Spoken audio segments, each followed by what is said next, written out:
Hey guys, welcome back to my channel. Guys, मैं हूँ प्रीति और आज हम बात करने वाले हैं एक साउथ कोरियन फिल्म के बारे में जिसका नाम है मॉन्टेज।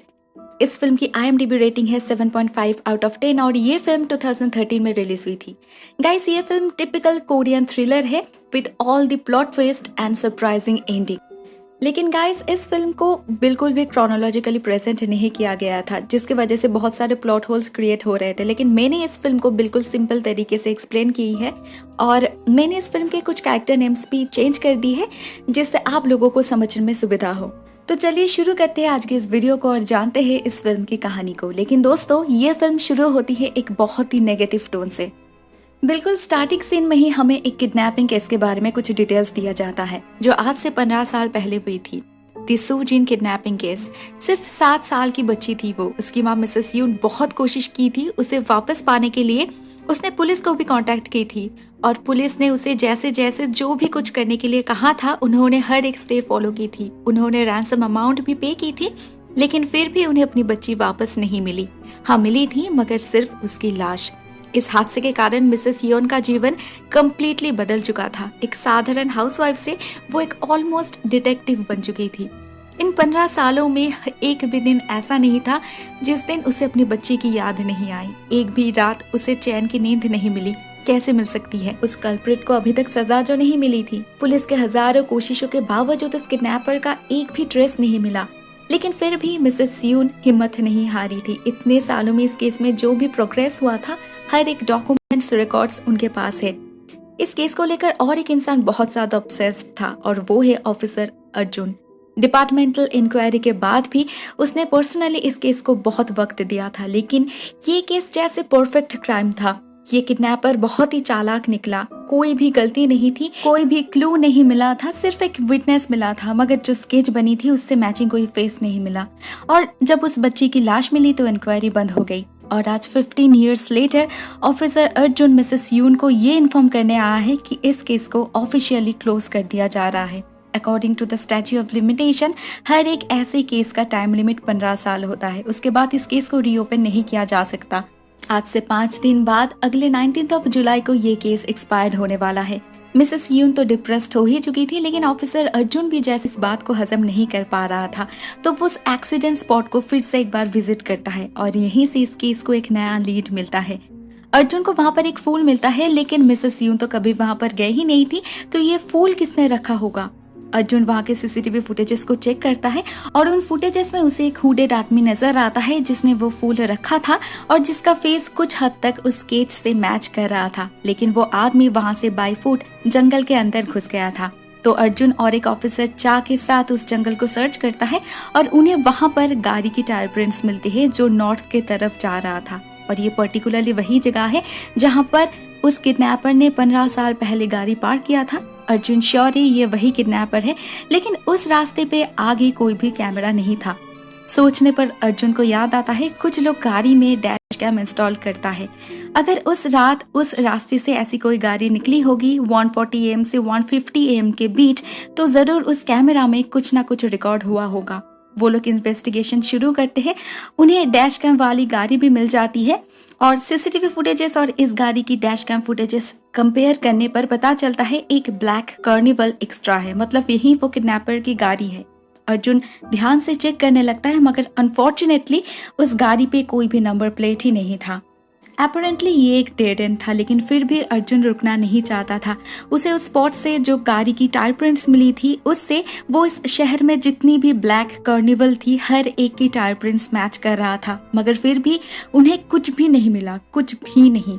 वो उन फुटेजेस को फिर से एक बार चेक करता है माइन्यूटली और तब उसे एक स्टिकर दिखाई देता है जो उस गाड़ी पे था। और नेक्स्ट डे जब वो उस गाड़ी को ढूंढते ढूंढते थक चुका था, तभी अचानक उसे अपने आंखों के सामने एक गाड़ी दिखती है जो एक ब्लैक कार्निवल थी और उस पर वही एग्जैक्टली वही स्टिकर लगा था। It's a miracle. अर्जुन जल्दी से ड्राइवर को ढूंढने लगता है और तभी उसे एक हुडेड व्यक्ति दिखाई देता है जो अर्जुन को देखते ही भागने लगता है। वो उसका पीछा करते हुए एक रेस्टोरेंट तक भी पहुंच जाता है, मगर वो आदमी वहां से उसे चकमा देकर भागने में कामयाब हो जाता है। अर्जुन उस आदमी का शक्ल तक नहीं देख पाया था और आज है 19 जुलाई, तो ऑफिशियली ये केस भी बंद हो गया। अर्जुन को बहुत बुरा लग रहा था, लेकिन वो और क्या कर सकता था। लेकिन शायद उस किडनैपर को इस खेल में मजा आने लगा था। एक रात हम उसी हुडेड आदमी को देखते हैं पार्किंग लॉट से गाड़ी चोरी करते हुए, और अगले ही दिन और एक बच्ची की किडनैपिंग की खबर मिलती है, वो भी अपने ही घर से। वो छोटी सी बच्ची अपने दादाजी के साथ घर के सामने ही खेल रही थी। अचानक घर के लैंडलाइन में कोई कॉल करता है और जैसे ही उसका दादाजी फोन रिसीव करने घर के अंदर जाता है, कोई उस बच्ची को उठा लेता है। फोन रिसीव करने पर दादाजी को सिर्फ उस बच्ची की चिल्लाने की आवाज सुनाई देती है। पुलिस को कांटेक्ट करने पर वो लोग तुरंत इन्वेस्टिगेशन शुरू कर देते हैं।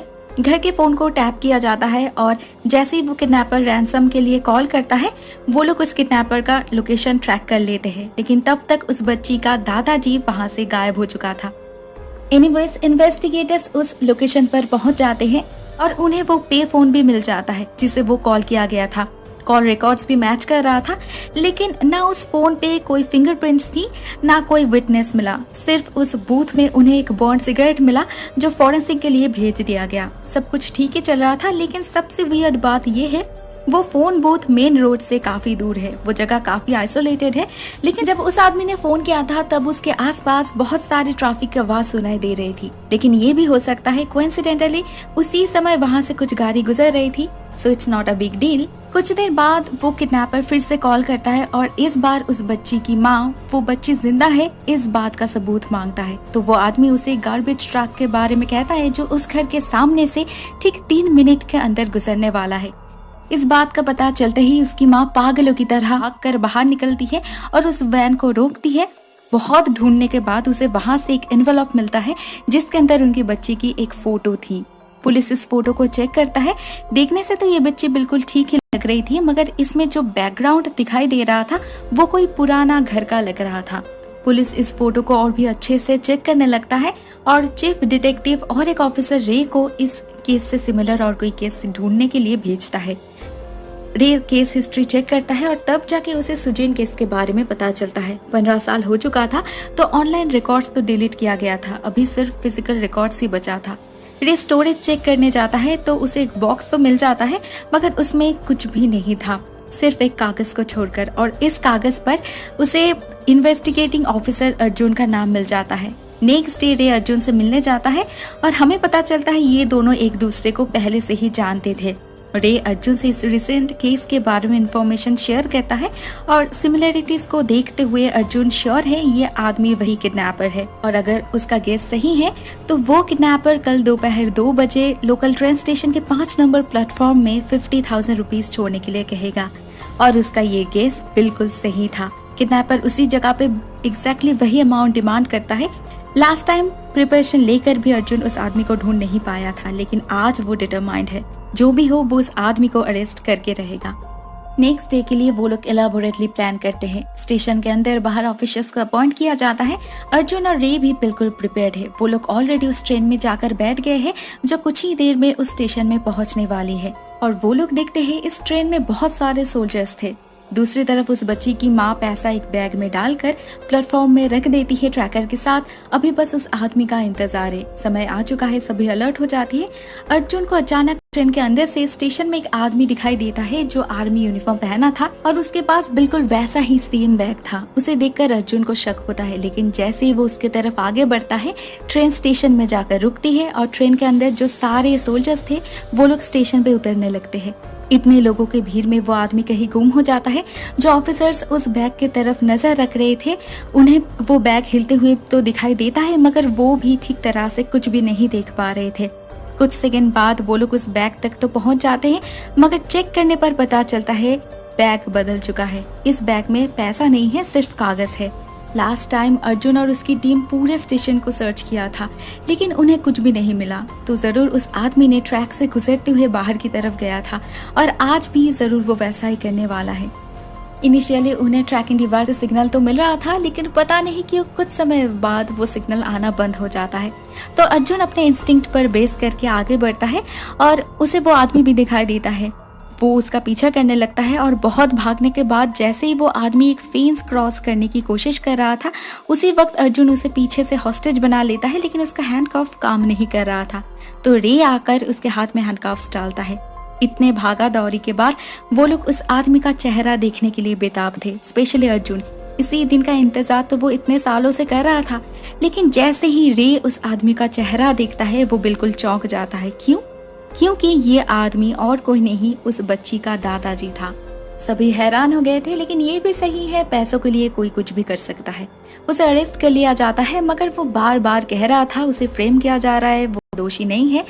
उसने जो भी किया है अपने पोती को बचाने के लिए किया है। उसका कहना था उस दिन जब उनके घर में इन्वेस्टिगेशन चल रहा था, उन्हें बाहर एक फोन मिला जिसमें एक कॉल आ रहा था। वो जैसे उस कॉल को रिसीव करता है, उन्हें अपनी बच्ची की आवाज सुनाई देती है और एक आदमी उसे एक जगह पर बुलाता है। वहां पर एक केबिन था, अंदर से उसे उस बच्ची की आवाज सुनाई दे रही थी। तो वो जल्दी से उस केबिन के अंदर जाता है। अंदर उसे एक पुतला और एक टेप रिकॉर्डर मिलता है जिसमें उस बच्ची की आवाज प्ले हो रही थी, लेकिन वो बच्ची अंदर कहीं भी नहीं थी। दादाजी अंदर ढूंढने लगता है और अचानक बाहर से कोई दरवाजा बंद कर देता है। उसे नहीं पता वो कब तक अंदर था। कुछ घंटे बाद दरवाजा अपने आप खुल जाता है और उसे गाड़ी में एक नोट मिलता है जिस पर लिखा था दोपहर 1:30 बजे स्टेशन जाकर उसे उस बैग को उठाना है और उस फेंस के दूसरी तरफ फेंकना है। बस इतना ही वो कर रहा था। ऑफ कोर्स ऑफिसर्स उसके इन बातों पर बिलीव नहीं किया। एंड ऑल्सो जब चीफ डिटेक्टिव उसे स्मोक करने देता है, वो नोटिस करता है उसने जो सिगरेट फेंका है वो बिल्कुल वैसा ही है जैसा उन्हें फोन बूथ में मिला था। That's it. उन्हें बहुत सबूत मिल चुका था और मोटिव बैकग्राउंड चेक करने पर पता चलता है उन्हें एक बिजनेस स्टार्ट करने के लिए बहुत पैसों की जरूरत थी। तो उसने लोन के लिए अप्लाई किया था, मगर बार बार वो रिजेक्ट हो रहा था और उस वक्त मैनेजर था उस बच्ची का पिता, मतलब उनका दामाद। तो बदला लेने के लिए उसने ये सब किया, लेकिन इतना सब कुछ करने के बाद भी उन्हें बच्ची नहीं मिली थी। पुलिस को लग रहा था शायद उसने उस बच्ची को मार कर कहीं दफना दिया है। केस सॉल्व हो चुका था। बाकी पुलिस ऑफिसर्स बहुत खुश थे, लेकिन अर्जुन को पता नहीं कुछ मिसिंग लग रहा था। वो कुछ भी करके खुद को कन्विंस नहीं कर पा रहा था, क्योंकि सच में इस आदमी के पास वैसा कोई मोटिव तो था नहीं। सिर्फ पैसों के लिए कोई कैसे अपने ही पोती का किडनैप और खून कर सकता है? नहीं, ऐसा नहीं हो सकता था। तो अर्जुन खुद जाकर उस केबिन को सर्च करता है और उसे वहां से वो कैसेट भी मिल जाता है जिसके बारे में दादाजी कह रहा था।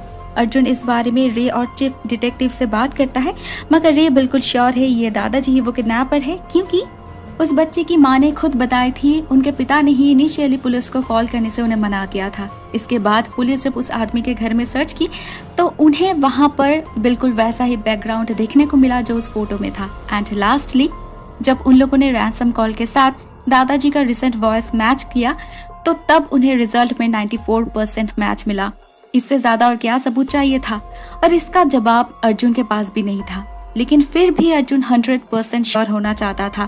तो वो सारे रिकॉर्ड्स लेकर एक वॉइस एनालिस्ट के पास जाता है। उसके पास 15 इयर्स पहले का रिकॉर्ड भी था और रिसेंटली अर्जुन को उस केबिन के अंदर से जो कैसेट मिला था वो इस आदमी को देता है, जिसमें बच्ची के वॉइस के साथ साथ और एक वॉइस भी था। सारे रिकॉर्ड्स को एनालाइज करने के बाद एक बहुत बड़ा राज का खुलासा होता है। पता चलता है दोनों केसेस में सस्पेक्ट्स की आवाज बिल्कुल सेम है, मतलब दोनों केसेस में ही दादाजी ही वो किडनैपर था। लेकिन रिसेंट एक रिकॉर्ड में एक ऐसे व्यक्ति की आवाज है जो बिल्कुल भी होना नहीं चाहिए था, और वो है मिसेस यून की, सिंजू की माँ और लास्ट केस में विक्टिम। इसी वक्त हमें पता चलता है 19 जुलाई उस रेस्टोरेंट में जब अर्जुन उस हुडेड आदमी को देखा था तब मिसेस यून बहुत खुश हुई थी। उसे लगा था इतने सालों के बाद जब उन्हें एक क्लू मिला है तो इन्वेस्टिगेट करने से उन्हें श्योरली वो कल्प्रिट भी मिल जाएगा। लेकिन अर्जुन उन्हें याद दिलाता है ये केस एक्सपायर हो चुका है और वो कुछ नहीं कर सकता। मिसेस यून उसे और फोर्स नहीं करती, मगर वो खुद इस केस को इन्वेस्टिगेट करने लगती है।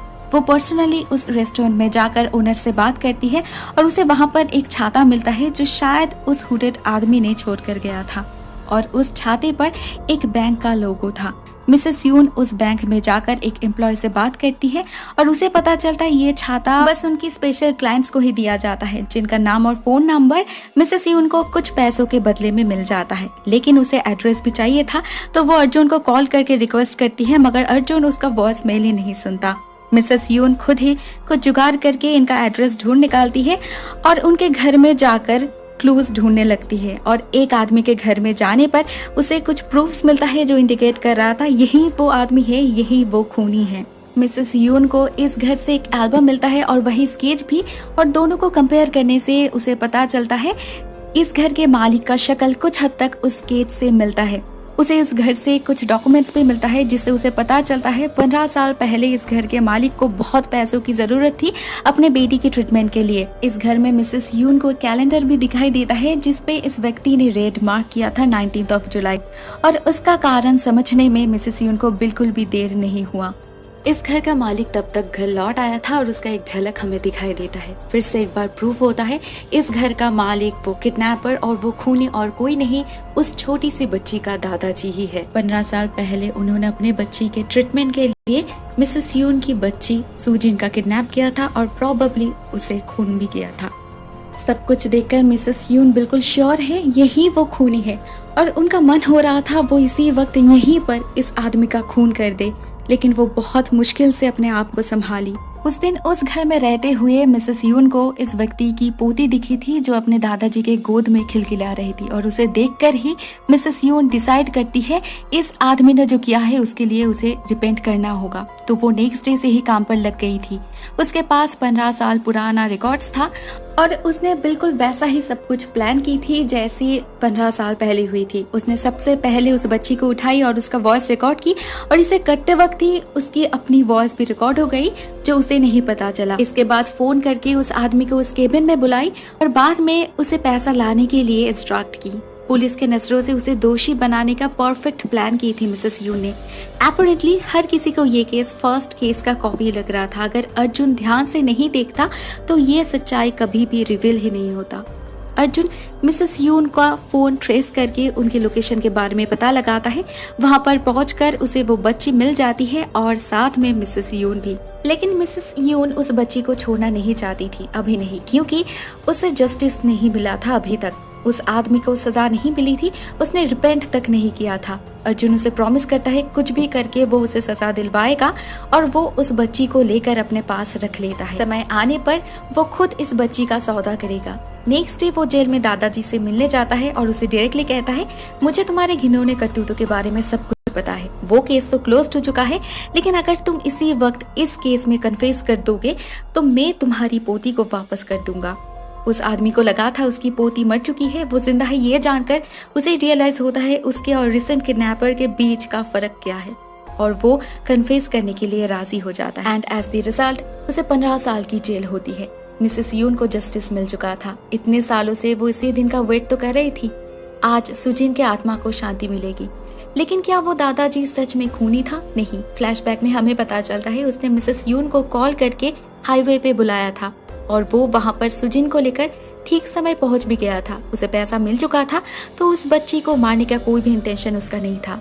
लेकिन जैसे ही वो सुजिन को बॉक्स से निकालता है, सुजिन उस पर पेंसिल से हमला करके भागने लगती है और भागते समय वो किसी चीज से टकरा कर नीचे गिर जाती है, जिससे वहीं पर उसकी मौत हो जाती है और उसकी लाश जाकर नीचे हाईवे पर गिरती है जो मिसेस यून को मिली थी।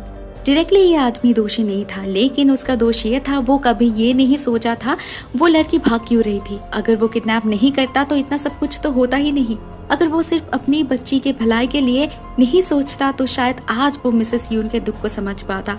लेकिन पिछले 15 सालों में उसे कभी अपनी गलती का एहसास ही नहीं हुआ और इसी बात से मिसेस यून को सबसे ज्यादा दुख था। उसने इस बच्ची का किडनैप जरूर की थी, लेकिन वो कभी भी इस बच्ची को कोई भी चोट नहीं पहुंचा सकती थी। इसमें तो उसे अपनी बच्ची ही दिखाई दे रही थी। ये सब करते हुए उसे भी प्रॉब्लम हो रही थी, मगर उसके पास और कोई भी ऑप्शन नहीं था। बहुत अजीब बात है, जो सच्चाई पिछले 15 सालों से छुपी थी वो अचानक ऐसे सामने कैसे आ गई। मुश्किल है लेकिन इम्पॉसिबल नहीं, क्योंकि इस बार इस केस को कोई पुलिस इन्वेस्टिगेट नहीं कर रही थी, एक माँ कर रही थी। और एक माँ अपनी बच्ची के लिए कुछ भी कर सकती है, किसी भी हद तक जा सकती है। तो उसने एक प्लान बनाया और फिर से एक बार उस परफेक्ट क्राइम को परफॉर्म की, जिससे पुलिस भी कंफ्यूज्ड हो गया। इतने सालों से इस केस को लेकर ऑब्सेस्ड रहने के कारण उसका दिमाग भी बिल्कुल एक किडनैपर की तरह ही सोचने लगा था। परफेक्ट टाइम, परफेक्ट प्लेस, हर एक चीज का ध्यान रखा था उन्होंने। रिकॉर्डिंग तो उसके पास था ही, और उस आदमी के घर से उसे वो बर्न्ड सिगरेट भी मिल चुका था। उसने जब कॉल की थी तो बात करने के लिए उसने उन रिकॉर्डिंग्स की मदद ली थी। तो हुआ ये, जब अर्जुन कॉल रिकॉर्डिंग को सुन रहा था तो वो श्योर हो चुका था ये वही किडनैपर है। सेम वर्ड्स, सेम एक्सप्रेशंस, लेकिन इसमें कुछ फ्लॉज भी था। फर्स्टली वर्ड्स तो सेम था, मगर वॉइस सेम नहीं लग रही थी। वो इसलिए क्योंकि दिस टाइम ये वॉइस ओरिजिनल का कॉपी था, और इतने सालों में मैग्नेटिक टेप का क्वालिटी खराब हो जाना नॉर्मल बात है। और रे जिस बात को लेकर टेंस्ड था, उस स्पॉट में कोई ट्रैफिक तो था ही नहीं, तो आवाज़ कहाँ से आ रही थी? वो इसलिए क्योंकि मिसेस यून जो रिकॉर्डिंग्स प्ले कर रही थी उसमें ऑलरेडी बहुत सारी आवाज़ थी। अर्जुन को इस बात पे भी बिलीव नहीं हो रहा था। कोई किडनैपर जो फिंगरप्रिंट्स रिमूव करना नहीं भूलता, वो कैसे अपने सिगरेट्स को वहाँ पर फेंक सकता है? वो समझ चुका था ये इंटेंशनल है, कोई इंटेंशनली उन्हें गुमराह करने के लिए यह सब कर रहा है। लेकिन इन सब के पीछे मिसेस यून था, उसने ये कभी भी नहीं सोचा था। लेकिन जब उसे असलियत के बारे में पता चला तब वो खुद भी मिसेस यून को हेल्प करने लगा। असली गुनाह के लिए इस कल्प्रिट को कभी भी सजा नहीं मिल सकती थी, क्योंकि लीगली ये केस एक्सपायर हो चुका था। तो क्यों ना इस केस में उसे फंसाया जाए, उसे अपने ही पोती का किडनैपर बनाया जाए, क्यों ना उसे अपने ही बेटी के नजरों में गिराया जाए, जिसके लिए उसने इतना सब कुछ किया था। तभी तो मिसेस यून को जस्टिस मिल सकता है। फाइनली हुआ भी यही, उस कल्प्रिट को सजा मिली, मिसेस यून को जस्टिस मिला और ये फिल्म एक पॉजिटिव नोट के साथ एंड हुई। दोस्तों, मैं ये वीडियो यहाँ पर ही एंड करती हूँ। मुझे पता है वीडियो थोड़ा सा लंबा हो गया है, लेकिन मैं कोई भी डिटेल्स मिस करना नहीं चाहती थी। Thank you so much for watching this video guys, it means a lot to me. Tata.